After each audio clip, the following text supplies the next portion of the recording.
Olá, seja muito bem-vindo ao nosso podcast Conexão Materna.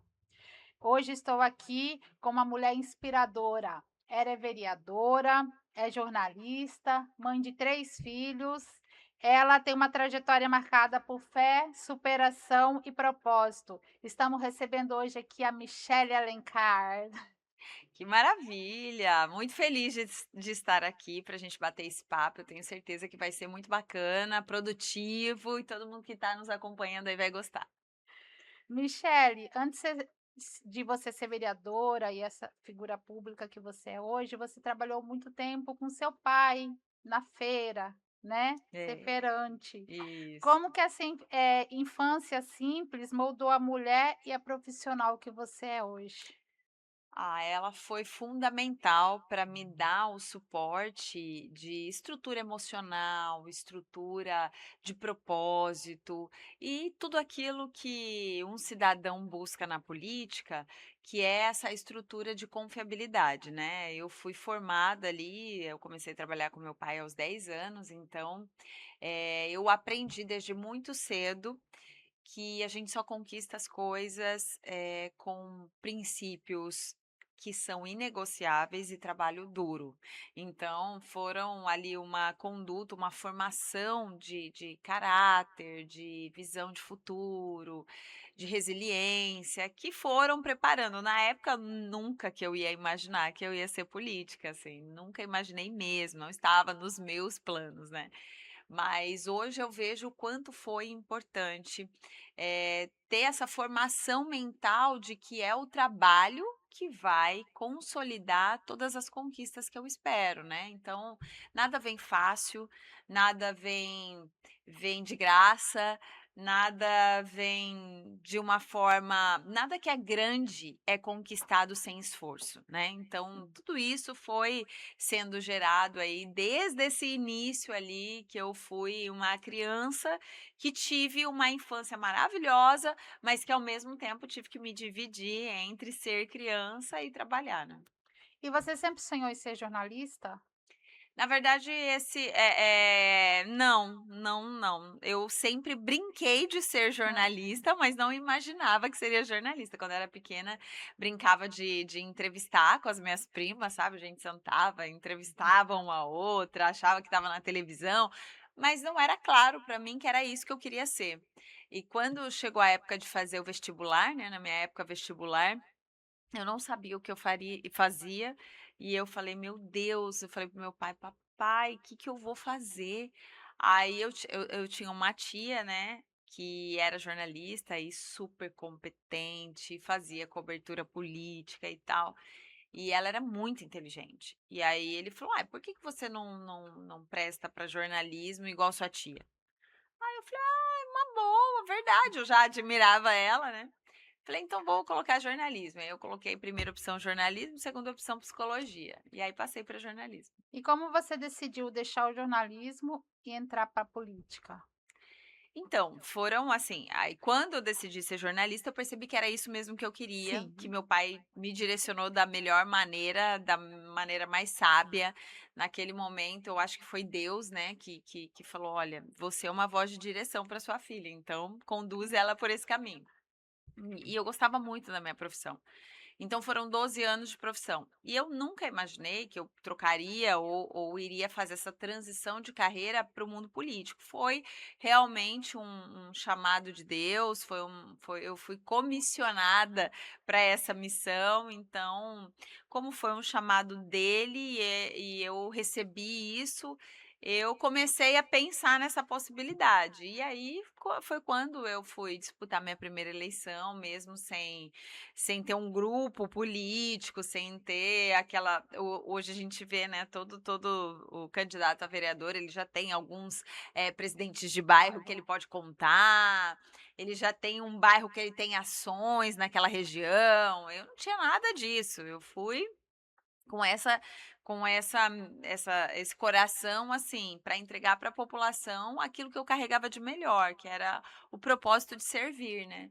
E foi o que aconteceu, deu certo, a promessa de Deus se cumpriu, fui eleita no primeiro mandato, reeleita no segundo. E você fala muito sobre propósito e sobre servir a Deus através de suas ações. Como a fé te orientou nas decisões, tanto pessoais quanto nas das política? A fé é a base da minha vida, né, não tem como a gente dissociar,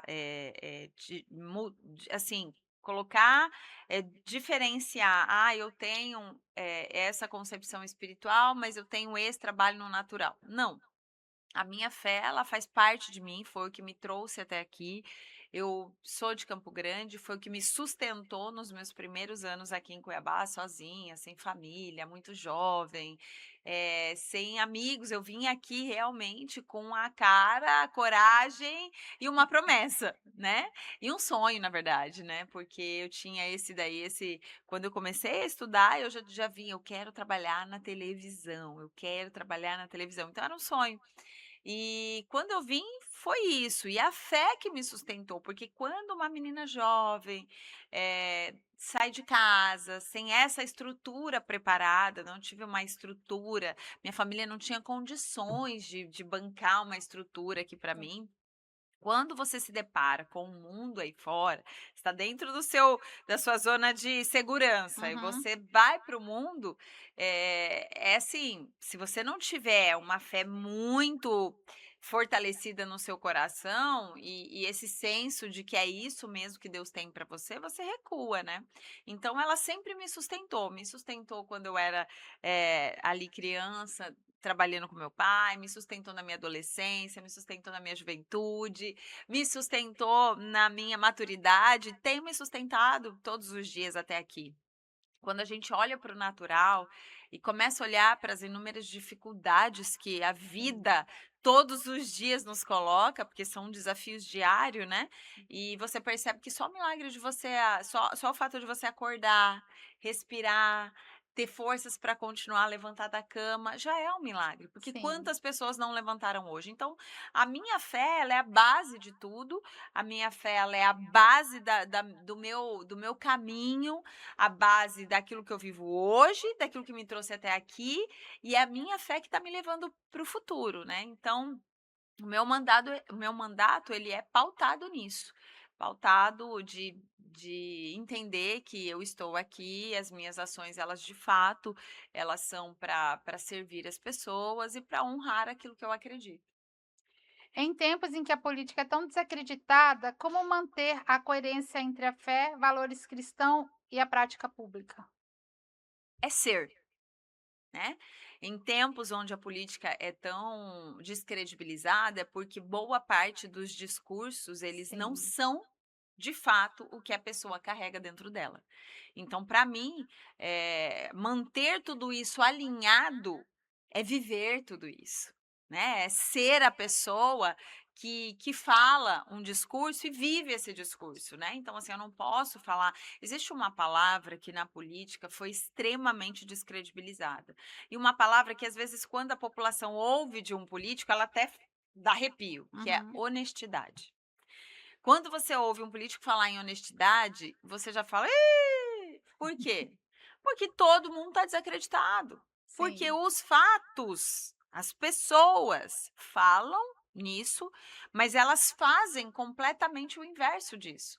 Então, para mim, o que faz tudo isso que eu digo, que eu defendo, que eu carrego, é aquilo que eu vivo. Então isso é o que me mantém, e eu acredito que isso é que traz a coerência do meu mandato.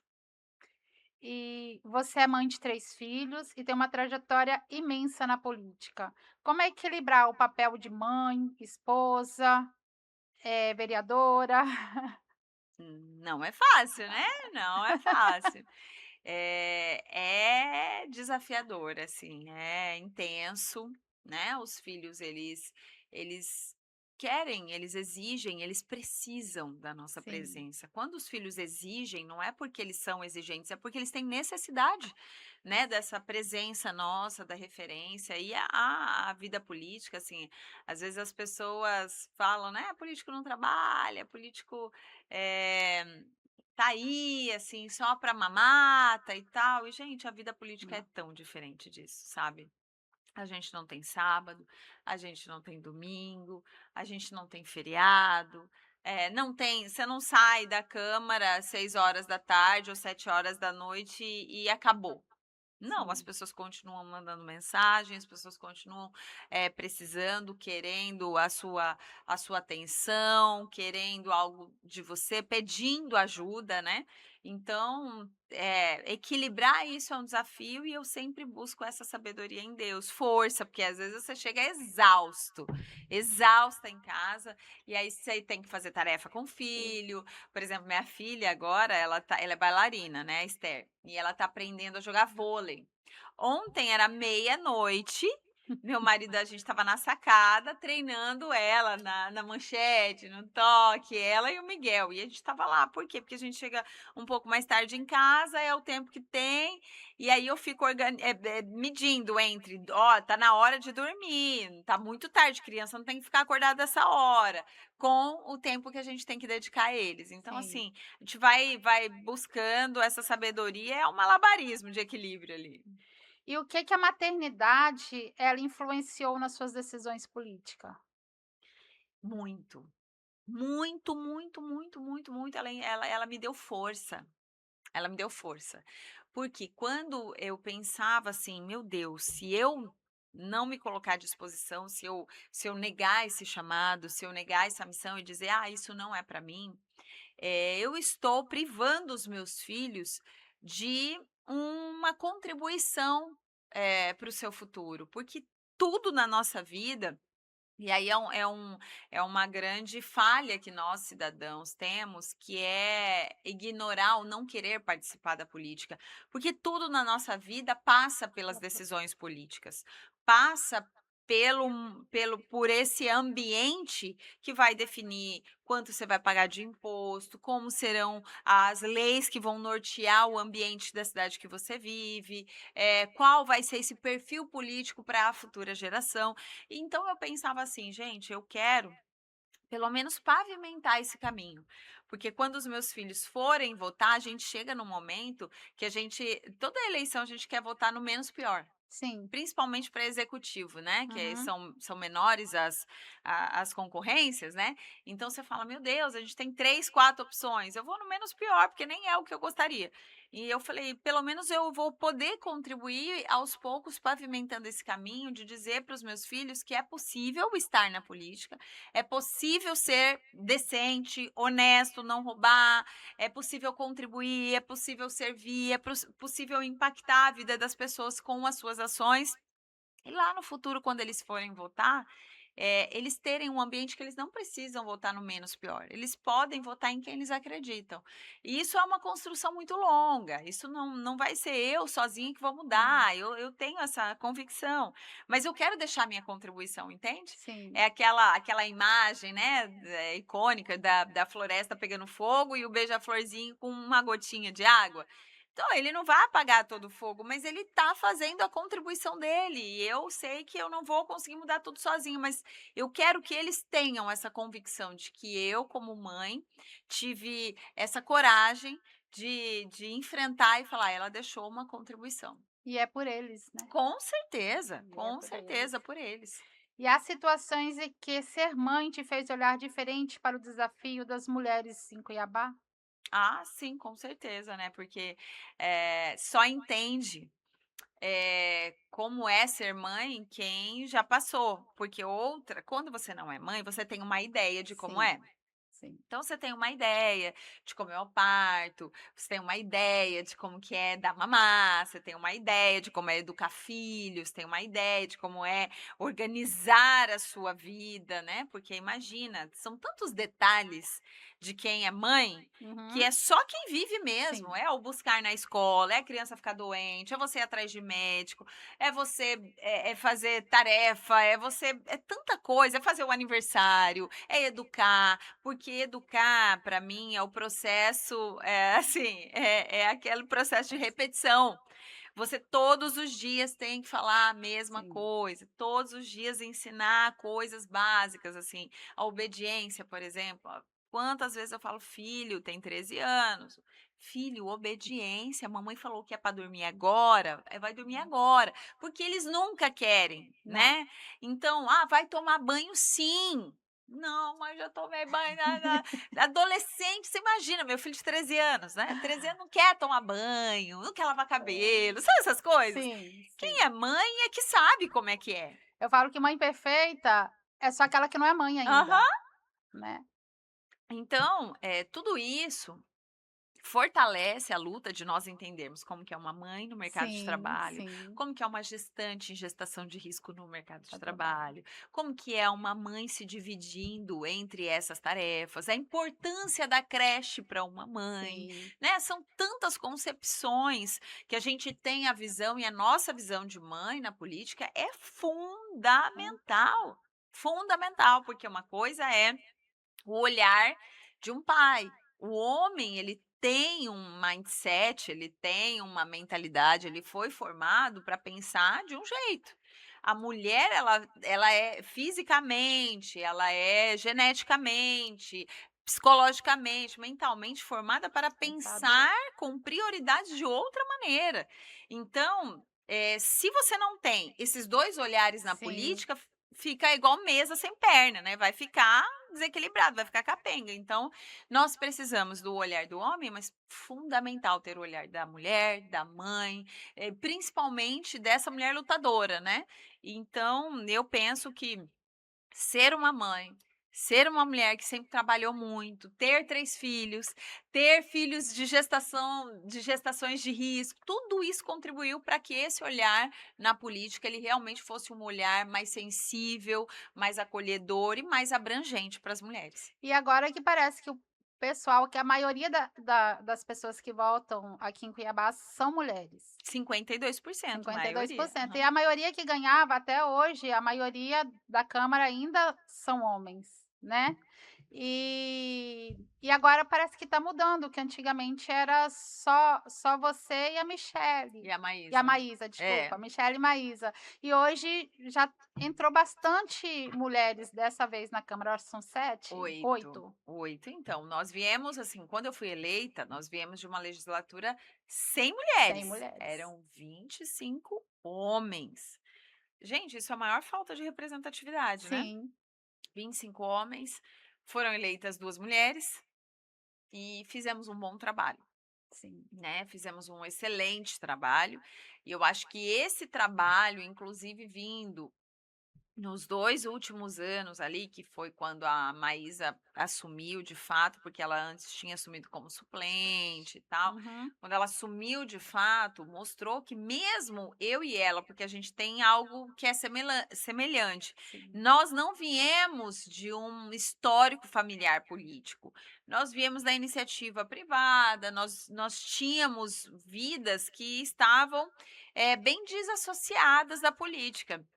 E nós estamos aqui fazendo um excelente trabalho, então muitas mulheres perceberam: "Poxa, se elas conseguiram, eu também consigo". sim, Então foi uma forma de inspirar outras mulheres, foi uma forma de motivar, foi uma forma de abrir caminhos.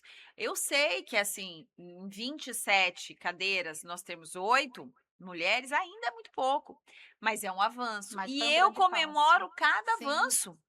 Até porque, se nós não tínhamos nenhuma, aí tivemos 2 e agora tivemos 8, isso prova que o nosso caminho ele tá tá dando certo. certo, né. E, assim, antes as mulheres elas não se sentiam confortáveis, não se sentiam parte das discussões políticas. Quando elas veem uma mulher, principalmente na Câmara, que é tão Sim, falada, a Câmara sempre está no alvo das notícias. Quando elas veem mulheres que são posicionadas, mulheres participativas, porque assim, nós temos vereadores que a população desconhece os nomes. sim. Né? Nós temos vereadores que a população fala: nossa, mas eu nem sabia que esse É, vereador ainda estava lá. Agora as mulheres, elas são, pelo menos, né, nessa legislatura e na sim. legislatura passada, elas estão sempre muito ativas, elas estão sempre, muito participativas e isso faz a população feminina entender: "Poxa, eu tô num ambiente onde dá para se discutir política e eu não vou ficar envergonhada, eu não vou achar que é tipo essa discussão não é para mim. Por quê? Porque numa roda de política geralmente eram só homens, agora não, agora sempre tem uma outra mulher. E no âmbito estadual tem a deputada Janaína Riba também, que ela representa muito bem as mulheres, e o pessoal não vai para o estadual. Agora eu acho que a Maísa vai tentar ser E candidata, né. Você também? eu também sou candidata estadual. E vamos votar nas mulheres, né. Com certeza, com certeza. Nós precisamos, eu acho que esse mesmo reflexo de termos mulheres na Câmara e mostrarmos o quanto a presença da mulher é importante, é necessária, a gente precisa ter esse reflexo também no parlamento estadual. Janaína Riva já disse que não vem à estadual, ela vem a Sim, Senado, e mostrou o quanto é necessária a presença feminina, porque é independente aí de quem está nos assistindo, se gosta ou se não gosta do partido dela, gosta ou não gosta dos posicionamentos dela, não tem o que negar. Janaína Riva tem um posicionamento sempre sim. atuante, Sim, foi, firme, muito. sempre na defesa das mulheres, e sempre na defesa de pautas e dentro das discussões de pautas importantes para o Estado. Então nós precisamos de mulheres dentro dessas discussões.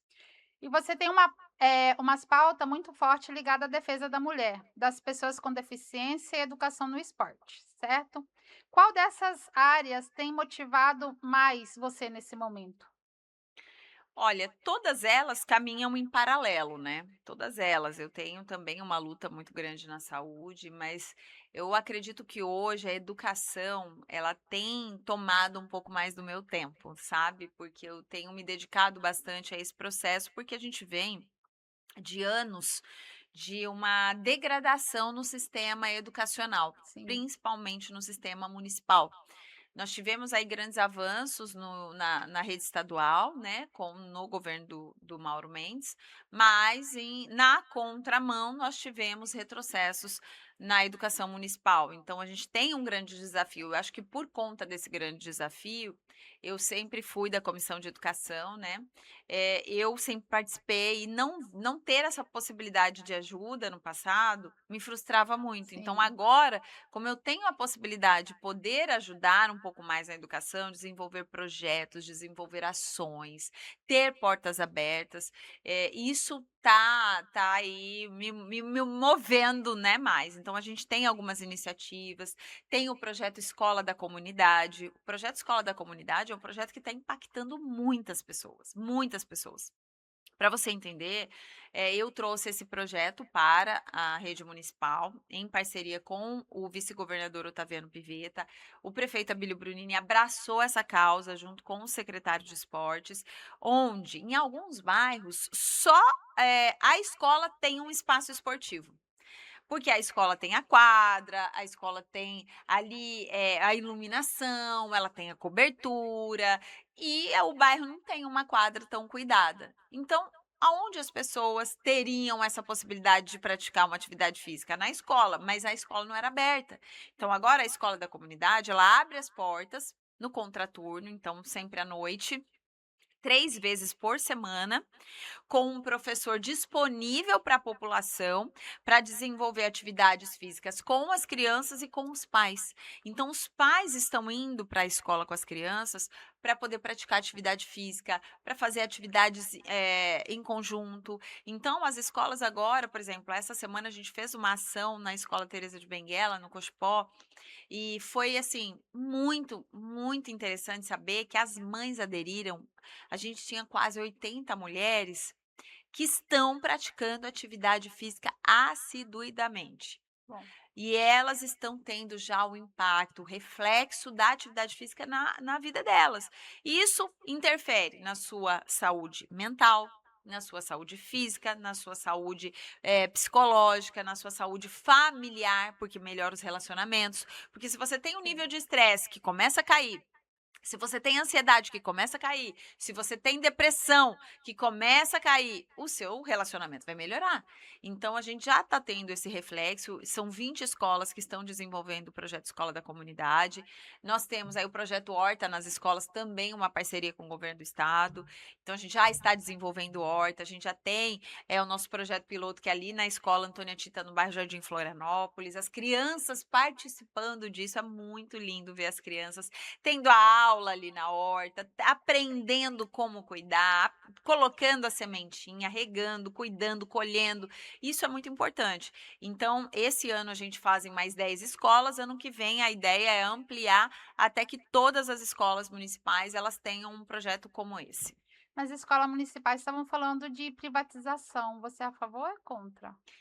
Na verdade, essa discussão, assim, ela só começou, é uma discussão que precisa ser aperfeiçoada, muito bem, planejada, porque a privatização, no início as pessoas achavam: "Ah, vai privatizar as escolas".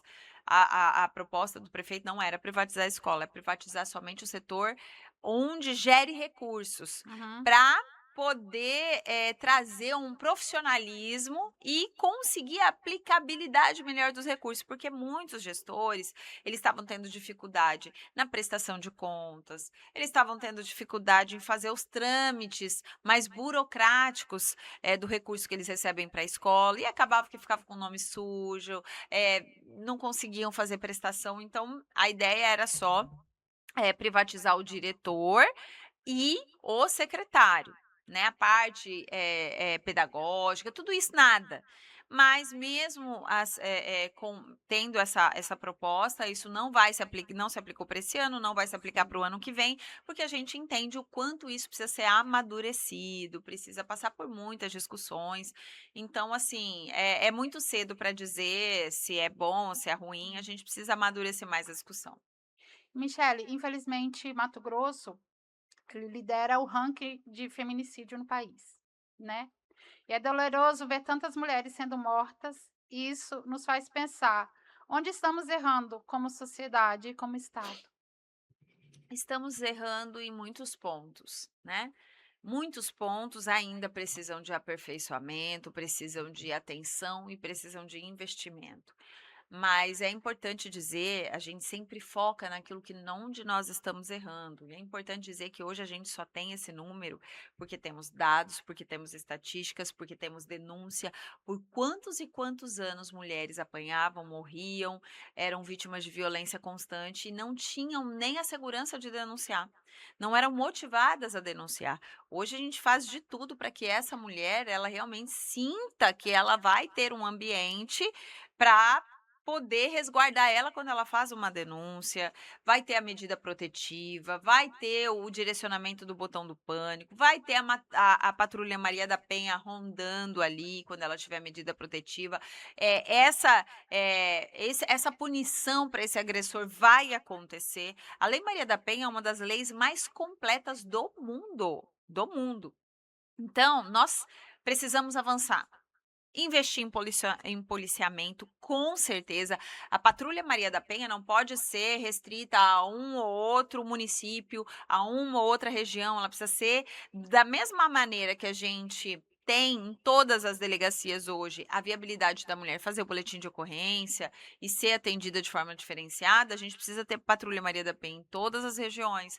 A gente precisa ter mulheres, policiais mulheres, delegacias especializadas da mulher, para atender essas mulheres, porque elas ainda, na hora de fazer o boletim, ainda sofrem intimidação. Então, são áreas que nós precisamos melhorar. A punição, por exemplo, precisa mudar o Código Penal, sim. A gente teve aí aprovado recentemente o pacote antifeminicídio da senadora Margarete Busetti, fantástico, muito bem estruturado. Mas foi nesse pacote que colocou, inclusive, o crime de feminicídio como o crime com maior punição, o crime hediondo, onde o homem ele pode chegar a 40 anos de prisão. Sim. Só que eu luto, eu vou adiante. Não adianta a gente colocar em uma punição com a pena máxima no Brasil, que é de 40 anos, sendo que esse agressor, que esse assassino, porque a gente está falando daí de feminicídio, ele vai ficar um terço da pena. Então, assim, 40 anos para feminicídio, 40 anos em regime fechado. Então, se esse homem não ficar 40 anos em regime fechado, a gente vai continuar tendo casos, os Sim, casos vão continuar. Então, assim, a gente precisa endurecer as penas, já endurecemos nesse ponto, mas precisa essa aplicabilidade, é 40 anos, não é semiaberto, não é um terço, não vai ter redução da pena, é 40 anos em regime fechado. A gente precisa de investimento em policiamento, ainda temos um déficit enorme de policiamento. A gente precisa do investimento de delegacias 24 horas para atender mulheres. Nós precisamos que nessas delegacias que atendem mulheres 24 horas, elas tenham uma coisa que é tão simples, mas que faz muita diferença na vida dessa mulher, ponto de ônibus próximo. sim, Como que vai ser essa mulher chegar ali? Quantos ônibus ela vai ter que pegar para chegar numa delegacia e fazer a denúncia? Ela foi agredida, ela já está emocionalmente abalada, ela já está se sentindo perseguida, intimidada, ela vai ter que pegar 3 ônibus e ainda chegar, descer e andar mais 3, 4 quadras para chegar na delegacia? Não dá. Então, assim, é fazer esse planejamento para criar um ambiente onde as nossas mulheres, que hoje se sentem extremamente inseguras, hoje ser mulher sim, é muito doloroso. sim, Principalmente no estado de Mato Grosso. A gente vê mulheres, assim, quantos vídeos assustadores viralizam todos os dias, mulheres apanhando no meio da rua, sim, no dia claro. E pessoas que se sentem intimidadas de interferir nessas ações. A gente viu recentemente um homem perseguindo uma mulher numa bis, ele para o carro, ele derruba ela, ele atropela a bis, ele desce do carro, ele espanca ela na calçada. Outro vídeo, um homem carregando a mulher pelos cabelos na frente de todo mundo. Então, assim, nós precisamos criar um ambiente onde todos se sintam responsáveis, não tenham medo de interferir, saibam a quem recorrer, seja uma coisa mais, não seja subjetivo, não seja uma informação para alguns, seja uma informação para todos, para todos. É igual aconteceu um incêndio, todo mundo sabe para quem ligar, vamos ligar para o bombeiro. Está acontecendo isso, qual que é o telefone que eu tenho que ligar? Eu vou ter um atendimento, imediato? Para eu ter esse atendimento, eu preciso ter suporte, eu preciso ter gente, eu preciso ter efetivo. Então são várias coisas, pensa assim, percebe que eu disse vários pontos que nós sim, precisamos melhorar. Então, a gente está nessa condição, por quê? Porque ainda, se a gente for perceber, da mesma maneira que é recente a participação das mulheres, é recente o investimento nessa luta, porque até então eram vítimas que estavam num mundo velado, né? Uma estrutura machista que as mulheres não tinham coragem de denunciar. Hoje esse encorajamento ele é recente.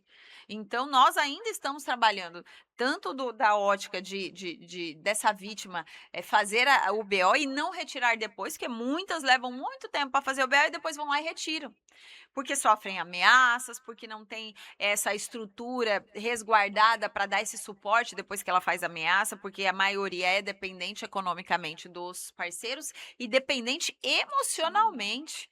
Então é muito duro. Então todas essas estruturas elas precisam ser mexidas para que a gente consiga diminuir esses números. E na nossa sociedade tem muito assim, briga de homem e mulher, a gente não mete a colher, né. Isso a Ah, gente fala todos os dias a gente repete isso, que isso daí já ficou no passado, a gente não só mete a colher, faz denúncia, entra no meio, e essa é uma concepção que a gente precisa reforçar todos os dias. Inclusive, eu tenho uma lei, que é a Lei Maria da Penha vai às escolas, e eu todos os anos faço questão de fazer essa lei ser cumprida, e eu vou e cumpro. sim, Né? Que é estar nas escolas falando sobre os 5 tipos de violência contra a mulher, falando sobre a quem recorrer quando tiver uma violência, as crianças que são vítimas de família, né, de um ambiente violento, onde o pai agride a mãe, elas precisam saber como se posicionar, a quem ligar, como fazer, porque geralmente numa situação dessa a criança ela está em choque, sim. não sabe como agir. Então eu percorro as escolas com a linguagem acessível a elas, com a forma correta de abordagem do assunto, para levar informação e preparar essas crianças para não serem, primeiro, replicadoras desses comportamentos e saberem como agir nesses casos. E como que a Câmara Municipal, ela tem contribuído para mudar esse cenário? Essa é uma, né, essa é uma ação. Sim, Ter leis, ter campanhas, fiscalizar a aplicabilidade dessas leis e fazer movimentos para que a gente consiga atingir aí as mulheres vítimas de violência, dar o suporte para essas mulheres, as mulheres que não são vítimas de violência sentirem parte dessa luta, saber que é uma luta de todos nós e desenvolver ações para que a gente consiga aí, ampliar essa rede de segurança para as mulheres. Michele, para encerrar aqui o nosso Conexão Materna, a gente sempre pede para a convidada deixar uma mensagem para as mulheres, para as mães. Claro, um prazer.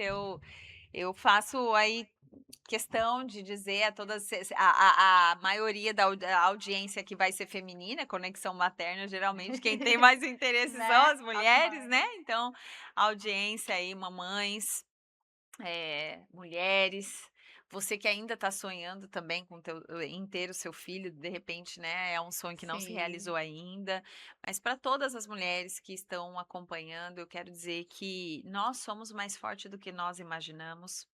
Existe um Deus que nos criou e ele nos criou com um privilégio absurdo, que é o privilégio de gerar.